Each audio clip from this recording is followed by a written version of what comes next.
Seringkali sekolah menjadi dimensi formal yang semakin terstruktur dan hanya berorientasi pada pencapaian akademik saja, serta hanya dijadikan tempat untuk mentransfer sebuah pengetahuan. Sekolah digambarkan sebagai ruang kelas yang harus tertata dengan rapi, penuh jadwal, terdapat target nilai, serta dipenuhi dengan segala bentuk macam aturan. Setiap hari murid harus datang ke sekolah sebagai bentuk kewajiban yang hanya duduk berderet untuk mendengarkan guru berbicara, kemudian diuji. Sehingga ruang untuk membangun makna, relasi, serta pertumbuhan iman perlahan mulai terpinggirkan. Sekolah bukan lagi tempat untuk mengajar nilai dan bukan lagi menjadi ruang perjumpaan yang membentuk manusia seutuhnya. Dalam konteks pendidikan Kristiani, tantangan ini menjadi semakin nyata. Iman seharusnya tidak hanya diajarkan hanya melalui kurikulum maupun ajaran dogma saja. Iman tumbuh melalui relasi, dialog, teladan hidup, serta bentuk komunikasi yang dijalankan. Ketika ruang sistem pendidikan belum memberi ruang pengalaman komunikasi iman yang hidup, maka diperlukan suatu keberanian untuk menghadirkan suatu pendidikan model yang baru. Melalui digital storytelling ini, kelompok mengajak teman-teman dan para orang tua untuk membuka pandangan baru terhadap dunia pendidikan. Bahwa pendidikan tidak hanya terpaku pada kegiatan formal dalam ruang kelas saja, melainkan dapat dilakukan dalam kehidupan sehari-hari. Bagi sebagian anak-anak, sekolah adalah tempat mengejar nilai dan tempat yang mengerikan. Padahal, seharusnya sekolah adalah tempat yang nyaman untuk anak belajar. Setiap hari dituntut untuk pintar secara akademik tanpa diberi ruang untuk berkreasi, berimajinasi, ataupun mengenal diri mereka sendiri dan orang lain. Coba deh guys, bayangin kalau itu terjadi pada kita. Ketika Rani dan Rano sedang belajar di kelas, Rani menggambar sesuatu di bukunya dan menunjukkan gambar itu kepada Rano. Rano memuji keahlian Rani dalam menggambar karena kepintarannya. Namun, tak lama dari situ, guru mereka menegur Rani untuk tidak lagi menggambar sesuatu di bukunya dan meminta Rani untuk lebih fokus pada pelajaran. Anak menjadi takut ke sekolah dan menganggap kalau sekolah bukan lagi tempat yang aman untuk mereka berkembang. Kesalahan kecil seperti yang dilakukan oleh Rani berujung pada ketakutan yang membuatnya tidak lagi berimajinasi dengan keahliannya. Anak datang ke sekolah bukan dengan semangat, malah dengan perasaan beban berat dan rasa takut. Saat kegiatan belajar mengajar di dalam kelas, suara guru sangat terdengar jelas. Namun suara murid tidak ada sama sekali. Padahal belajar seharusnya menjadi sebuah percakapan, sebuah dialog, tempat di mana guru dan murid saling mendengarkan dan saling memahami.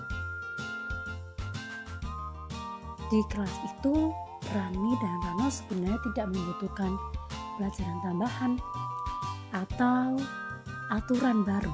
Yang mereka butuhkan adalah ruang-ruang untuk didengar, ruang untuk bertanya, dan ruang untuk menjadi diri mereka sendiri. Dari sinilah model PAK, komunikasi iman, mulai dihadirkan. Suatu hari, guru mereka mencoba cara yang berbeda. Ia tidak langsung membuka buku atau menuliskan target pelajaran di papan tulis. Ia justru mengajak murid-murid untuk duduk melingkar dan bertanya dengan nada yang tenang.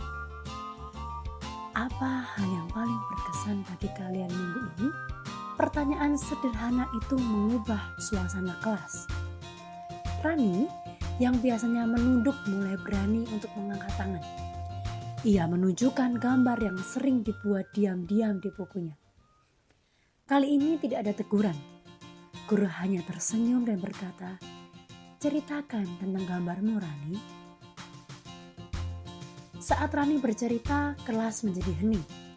Bukan karena takut, melainkan karena mendengarkan. Imajinasi yang dulu dianggap mengganggu kini justru menjadi jembatan untuk memahami perasaan dan pengalaman Rani. Di momen itu, belajar tidak lagi terasa sebagai kewajiban, tapi sebagai proses perjumpaan. Pendekatan ini juga ditekankan oleh Parker J. Palmer. Guru yang baik bukan sekadar menyampaikan materi, tapi mampu menghubungkan dirinya, pelajaran dan murid dalam satu kesatuan yang hidup. Guru menjadi menenun pengalaman murid dengan pengetahuan dan menenun pengetahuan dengan makna hidup. Nah, setelah kita melihat perjalanan Rani dan Rano tadi, sekarang kita jadi makin tahu kan kalau sekolah itu seharusnya nggak cuma soal barisan bangku yang rapi, jadwal yang padat, atau sekedar mengejar deretan nilai di atas kertas. Pendidikan yang sesungguhnya jauh lebih luas daripada itu. Sekolah adalah wadah kehidupan, tempat di mana iman kita bekerja dan bertumbuh melalui aksi yang nyata. Tapi teman-teman, jangan lupa, ruang di kelas kita hari ini tidak lagi terbatas oleh 4 dinding kelas saja. Di era digital yang serba cepat ini, layar gadget kita pun bisa menjadi ruang kelas loh untuk membawa komunikasi iman. Nah, contohnya gini, melalui dunia digital, kita punya kesempatan tanpa batas untuk membawa semangat komunikasi iman ini lebih jauh lagi. Media sosial, ruang diskusi online, bahkan konten yang sedang kita bagikan bisa menjadi sarana untuk mendengarkan, bercerita, dan saling menguatkan. Digitalisasi bukan penghalang, justru ini adalah jembatan baru agar pesan kasih dan iman bisa menyentuh siapa saja, di mana saja, dan bahkan kapan saja. Melalui model PAK ini, kita diajak untuk melihat bahwa kepintaran otak itu penting, tapi kecerdasan hati dan kedewasaan rohani jauh lebih utama. Kita belajar bahwa ruang kelas, baik itu kelas fisik maupun kelas online, bisa berubah menjadi tempat yang luar biasa ketika ada dialog yang jujur, ketika suara murid didengarkan, dan ketika imajinasi tidak lagi dibungkam. Jadi buat kalian semua yang menonton video ini, entah kalian pelajar, guru, atau konten kreator, yuk kita mulai bawa perubahan itu. Gunakan jempolmu dan suaramu untuk membuka percakapan yang bermakna. Jangan ragu untuk menghadirkan pengalaman iman dalam rutinitas sehari-hari, termasuk dalam jejak digital kita.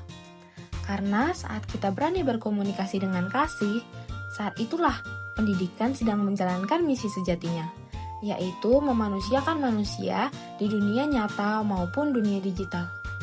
Terima kasih banyak ya sudah menyimak video ini sampai akhir. Tetaplah kreatif, teruslah berimajinasi, dan biarkan imanmu bekerja lewat tindakan nyata. See you and God bless you all!